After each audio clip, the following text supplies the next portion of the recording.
എല്ലാവർക്കും നമസ്കാരം. സീരിയൽ മാന്യ വെറൈറ്റി സ്റ്റോറീസിന്റെ ഏറ്റവും പുതിയൊരു വീഡിയോയിലേക്ക് എല്ലാവർക്കും സ്വാഗതം. അപ്പതാ നമ്മുടെ അഭിയുടെയും ജാനകിയുടെയും ഇന്നത്തെ ആ ഒരു വിശേഷത്തിലേക്ക് എല്ലാവർക്കും സ്വാഗതം. അങ്ങനെ നമ്മുടെ ജാനകിയും ഉണ്ണിത്താൻ വക്കീലും കൂടെ നിന്ന് സംസാരിക്കുകയാണ്. മകളുടെ കാര്യങ്ങളും മകൾക്ക് വളരെയധികം പ്രശ്നത്തിലൂടെയാണ് മകളിപ്പോൾ കടന്നു പോയിക്കൊണ്ടിരിക്കുന്നത് എന്നുള്ള കാര്യങ്ങളും ഒക്കെ ജാനകിയോട് വക്കീല് പറയുകയാണ്. അപ്പം ജാനകി പറഞ്ഞു, ഞാൻ ഇനി എന്ത് ചെയ്യാനാ, കാര്യങ്ങളൊക്കെ കൈവിട്ടു പോയി. അച്ഛൻ്റെ ഒരു സുഹൃത്തിൻ്റെ മകളുമായിട്ട് അജയുടെ വിവാഹമൊക്കെ ഉറപ്പിച്ചു. ഇനി എനിക്കൊന്നും ഇതിൽ ചെയ്യാൻ പറ്റത്തില്ല. ഇപ്പം തന്നെ അവർ തമ്മിലുള്ള കാര്യങ്ങൾ, അവരുടെ ആ ഒരു അടുപ്പമൊക്കെ കൂടി വരികയാണ്. ഞാൻ എന്ത് ചെയ്യും?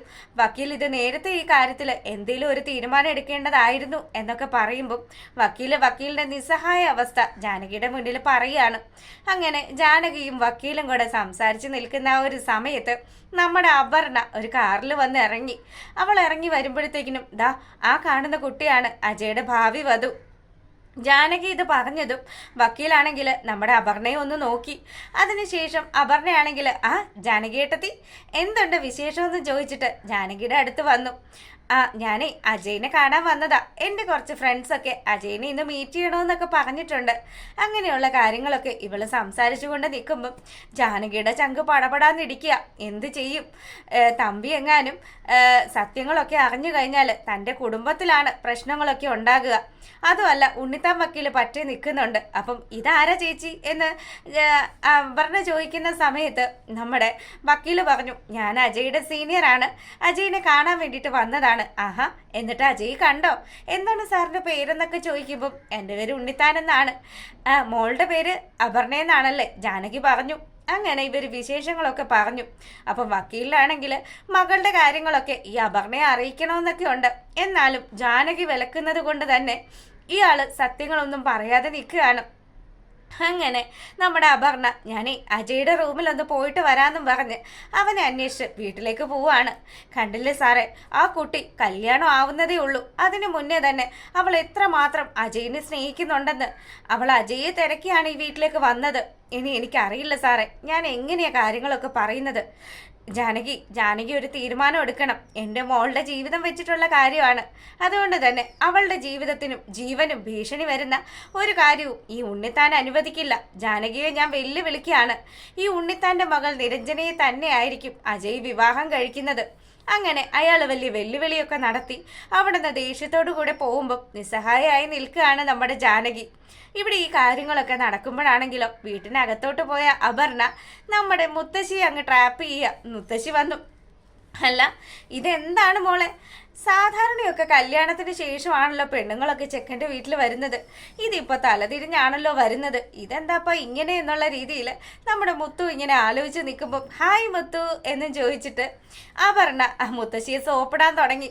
എൻ്റെ മുത്തു ഒരു സ്പെഷ്യൽ ഗിഫ്റ്റ് തന്നെയാണ് ഈ വീട്ടിൽ. മുത്തുവിൻ്റെ അടുത്ത് സംസാരിച്ച് കഴിഞ്ഞാൽ എന്ത് ടെൻഷൻ ഉണ്ടെങ്കിലും നമ്മൾ റിലീഫാകും. അല്ല മോളെ, നീ എന്തൊക്കെ ഈ സംസാരിക്കുന്നത്? ഈ കല്യാണത്തിന് മുന്നേ ഈ വീട്ടിൽ കയറി ഇറങ്ങുന്ന സ്വഭാവമൊക്കെ നല്ലതാണെന്ന് നിനക്ക് തോന്നുന്നുണ്ടോ? മുത്തശ്ശിയുടെ ഈ ഒരു ചോദ്യമൊക്കെ കേൾക്കുമ്പം അപർണയാണെങ്കിൽ പറഞ്ഞു, മുത്തു ഏത് ജനറേഷനിലാ? മുത്തു ഇപ്പോഴത്തെ ഫ്രീക്ക് പിള്ളേരുടെ കൂടെ കൂടുന്ന മുത്തു ആണെന്നൊക്കെ എനിക്കറിയാം. പിന്നെ അജയ് ഒരുപാട് കാര്യങ്ങളൊക്കെ മുത്തുവിനെ കുറിച്ച് പറഞ്ഞിട്ടുമുണ്ട്. എനിക്ക് ഏറ്റവും അധികം ഇഷ്ടം ഈ വീട്ടിൽ എൻ്റെ മുത്തുവിനെ തന്നെയാണ്. അങ്ങനെ മുത്തശ്ശിയെ പതപ്പിച്ച് അത്യാവശ്യം നല്ല രീതിയിൽ കയ്യിലെടുത്തു അപർണ. അങ്ങനെ ഇവർ സംസാരിച്ചുകൊണ്ട് നിൽക്കുമ്പം മുത്തു, എനിക്ക് മറ്റൊരു കാര്യം കൂടെ സംസാരിക്കാനുണ്ട്. മുത്തുവിൻ്റെ ഈ ഒരു ഓൾഡ് ഗെറ്റപ്പൊക്കെ ഒന്ന് ചേഞ്ച് ചെയ്യണം. ഇനി മുത്തു ഒരു മെഡിയും ടോപ്പും ഒക്കെ ഇട്ട് കഴിഞ്ഞാൽ നല്ല ഭംഗിയായിരിക്കും. അങ്ങനെ ഫ്രീക്കായിട്ട് യോ ആയിട്ട് നടക്കണം. അതാണ് വേണ്ടത്. ഞാൻ ഈ വീട്ടിലേക്ക് വന്നോട്ടെ, അതിനുശേഷം മുത്തുവിനെ മൊത്തത്തിൽ ഞാനൊന്ന് മാറ്റുമെന്നൊക്കെ പറഞ്ഞു. അങ്ങനെ ഇതിനിടയ്ക്ക് അവളാണെങ്കിൽ അല്ല മുത്തു, അജയുടെ റൂം എവിടെയാണ് എന്നൊക്കെ ചോദിക്കുമ്പോൾ മുത്തശ്ശിക്ക് വലിയ കാര്യമൊക്കെ ആയി. പുള്ളിക്കാരി അങ്ങ് എടുത്ത് പൊക്കി വെച്ചിരിക്കുകയാണല്ലോ. നീ ഇങ്ങ് വാ മോളെ, നീ വന്നിട്ട് വേണം ഈ ജാനകി ഇവിടെ ഇട്ടൊന്ന് കറക്കാനെന്നുള്ള രീതിയിൽ മുത്തശ്ശി ഇങ്ങനെ മനസ്സിൽ ആലോചിക്കുകയാണ്. അങ്ങനെ അജയുടെ റൂമും പറഞ്ഞു കൊടുത്തു. അജയെ അന്വേഷിച്ചുകൊണ്ട് നമ്മുടെ അപർണ ആ റൂമിലേക്ക് കയറി ചെല്ലുകയാണ്.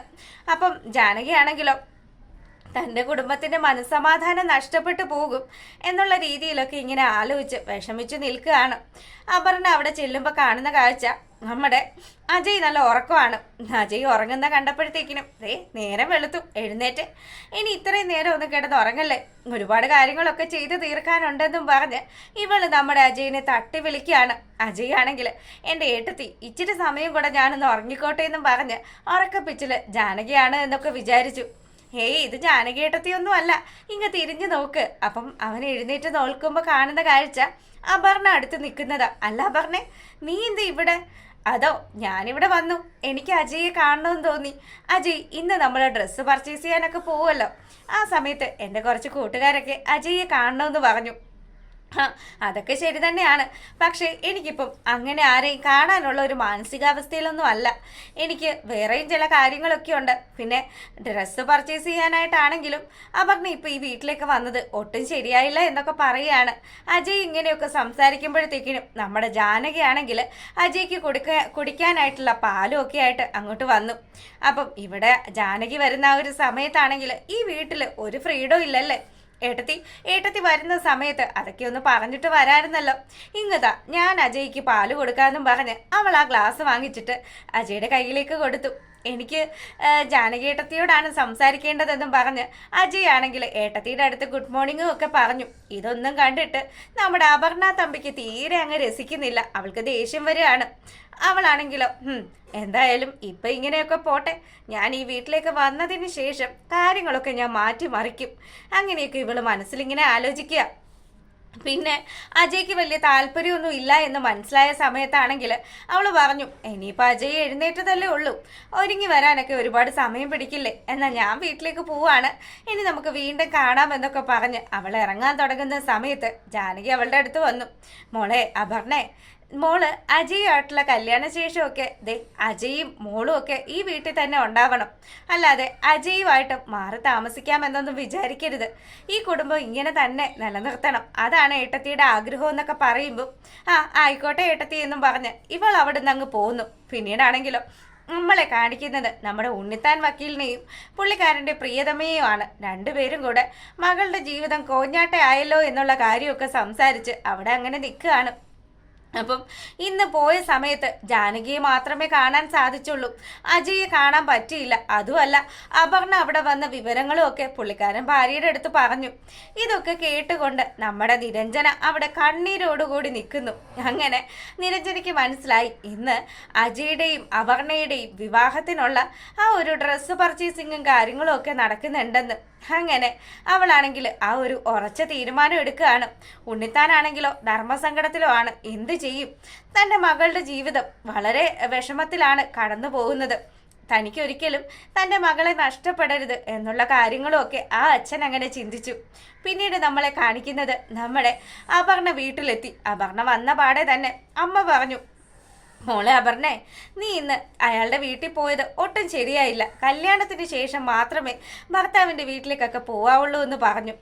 നീ ഏത് കാലഘട്ടത്തിലാണ് ജീവിക്കുന്നത് എന്നും ചോദിച്ച് തമ്പി ഇങ്ങ് വന്നു. തമ്പി വന്നതും ഒന്നും പറഞ്ഞിട്ട് കാര്യമില്ല, നീ ഇങ്ങനെയുള്ളൊരു സ്വഭാവം തന്നെയാണ്, നിനക്ക് ഒരു മാറ്റവും ഇല്ല എന്നും പറഞ്ഞ് ഭാര്യയെ കുറ്റപ്പെടുത്തുമ്പോഴത്തേക്കിനും പുള്ളിക്കാരി പറഞ്ഞു, നിങ്ങൾ അച്ഛനും മോളും അല്ലെങ്കിൽ ഒരു സെറ്റ് തന്നെയാണല്ലോ, ഞാൻ പറഞ്ഞതിൽ ഒരു തെറ്റും ഇല്ല, എനിക്കറിയാം എന്താ കാര്യങ്ങൾ എന്താ ചെയ്യേണ്ടത് എന്നൊക്കെ. തമ്പിയുടെ ഈ ഒരു സംസാരമൊക്കെ കേൾക്കുമ്പം അപർണ പറഞ്ഞു, അമ്മേ കല്യാണത്തിന് മുന്നേ ചെറുക്കൻ്റെ വീട്ടിലൊക്കെ പോകുന്നത് ഇപ്പോൾ അത് വലിയ കാര്യമൊന്നും അല്ല.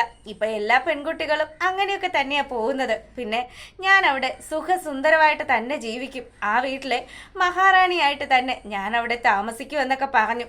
അപ്പം തമ്പിയാണെങ്കിലോ തൻ്റെ ജീവിതത്തിൽ പറ്റിയ ഏറ്റവും വലിയൊരു തെറ്റാണ് തൻ്റെ ഭാര്യ എന്നുള്ള രീതിയിൽ ഇങ്ങനെ ആലോചിക്കുകയാണ്.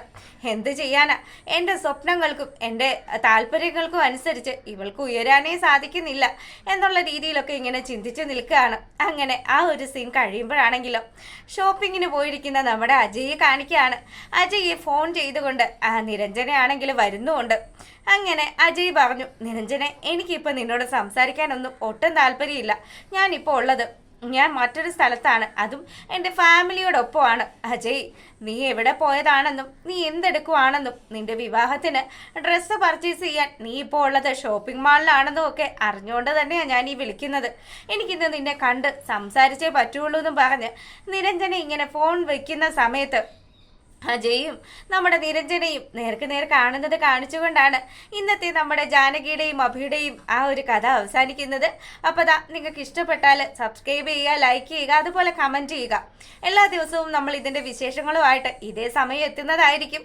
അതുവരെ എല്ലാവരും കാത്തിരുന്ന് കാണുക. എല്ലാവർക്കും നല്ലൊരു ദിവസമൊക്കെ ആശംസിച്ചുകൊണ്ട് വീഡിയോ വൈൻഡപ്പ് ചെയ്യാണ്. അപ്പോൾ ഓക്കെ, താങ്ക്